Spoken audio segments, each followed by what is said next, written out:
Hello everybody, this is Stephen Whitfield with Drilling Contractor. We're here at the 2024 IADC Annual General Meeting in San Antonio, Texas. Kind of fireside chat style minus the fireplace with Tyler Nelson of Cornerstone Government Affairs. And Tyler spoke here at the Annual General Meeting to kind of talk about the 2024 presidential election. He gave a lot of data about the election and the demographics and who voted for whom. But we're going to talk a little bit more about sort of what this election will mean for the oil and gas industry and for drilling moving forward. There are a lot of sort of different policies put together, and they're going to have ramifications on the industry moving forward. So we're going to get Tyler's perspective on that. Tyler, thanks again for joining me today. Nice to be here. Thanks, Stephen. So, man, there's so much to unpack with this election. I mean, we could be here for hours talking about this, but we only have like 5 minutes. So let's try to go over the quick hits here. We talked about a few policies that the incoming administration of President-elect Trump, they're going to try to push for. And, still a lot to be said about what exactly is going to happen moving forward. But there are a few main ones that I kind of wanted to get at.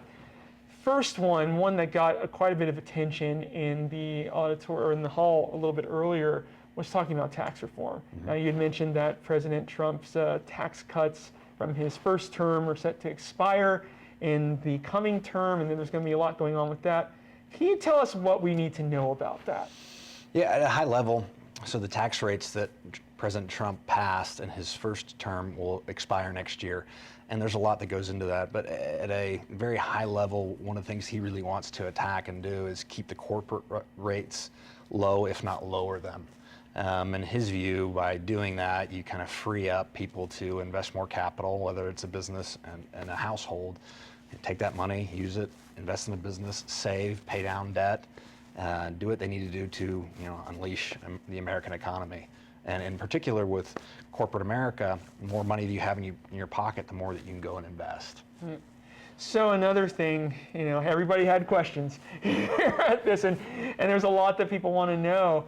One thing is just sort of talking about the price of oil, the price of gas, and people are obviously very interested to know what that's going to mean. I mean, in his campaign, President-elect Trump talked about wanting to keep the price of oil and the price of gas low, and that might not be the best thing for this industry. Yeah. And you had mentioned a couple of things, ways that they could probably achieve that, and I want to kind of go into each of those ways here a little bit. One of the things you talked about, first of all, was permitting reform. And I know that with the current administration of President Joe Biden, there's been a lot of back and forth on that. And so where do you think that's going to change as we go into the new administration? Great question. So, permitting reform is something that's been used as political football the last handful of months, especially prior to the election. And nothing ever got done. There was a bipartisan agreement between Barrasso and Joe Manchin, who's now retiring from West Virginia. So there won't be anything that will happen before the end of the year. There'll be no lame duck permitting reform bill. So it's going to get punted until next Congress. And so that gives Republicans, who now have the trifecta of the presidency, Senate, and the House, opportunity to revisit that, look at what's been agreed to, and change the things that they don't like. Because now they can use reconciliation. It's a vehicle in the Senate. You need just 51 senators to vote for it to get a package like that passed. And so that's the vehicle they'll use.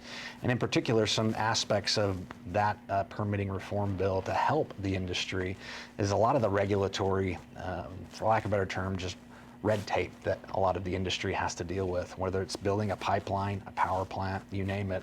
It takes years sometimes to go through these agencies, the environmental impact studies, you name it, there's just a lot. And so it's a disincentive for a lot of people. And what we're seeing is competitively, we're losing compared to other countries in the world that can crank out a pipeline and a power plant and less than half the time that we can here. So the overall, I think, priority of a permitting reform bill, or bills, if they do it in shorter and smaller ones, is to cut down that red tape, make it so that from the majors to the small mom and pop can invest their capital and can build. If it's a pipeline, a power plant, you name it. They want to make sure that they're doing everything they can. Now, the price of a barrel of oil, the administration can't control that. And there's factors that international factors, right? We don't know what could happen with the Middle East in a few months, and that could drastically change the price of barrel oil. But I think what their perspective and their goal is, do everything they can to just get government out of the way so people can do what they do best, whether that's poking a hole in the ground and getting the crude out, to building a pipeline. You guys are the experts and you do this really well, so if government's in the way, we want to get them out. Well, and that gets to a whole other point here about just sort of access to public lands too. Yeah. And one area that has been, at least for IADC and for other industry organizations too, has been lease sales. Under the current administration, lease sales have not been moving at the speed that industry organizations such as IADC have particularly liked. And now we've got an incoming administration coming in that's going to perhaps be friendlier in that regard. Where do you see that going? Yeah, I think you're going to see a 180-degree change and attitude towards lease sales, whereas in the past, they looked for reasons to not grant a lease sale or to throw up some red tape and slow down the process.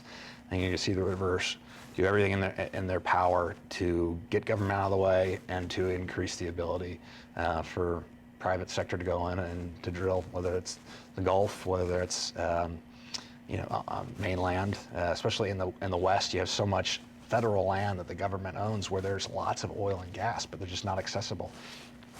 I think you're going to see whoever that Secretary of Interior is, that's going to be day one, job one, is get out of the way and get as many lease sales up and running as possible, and then the red tape that comes with it to cut through that, and unleash the private sector.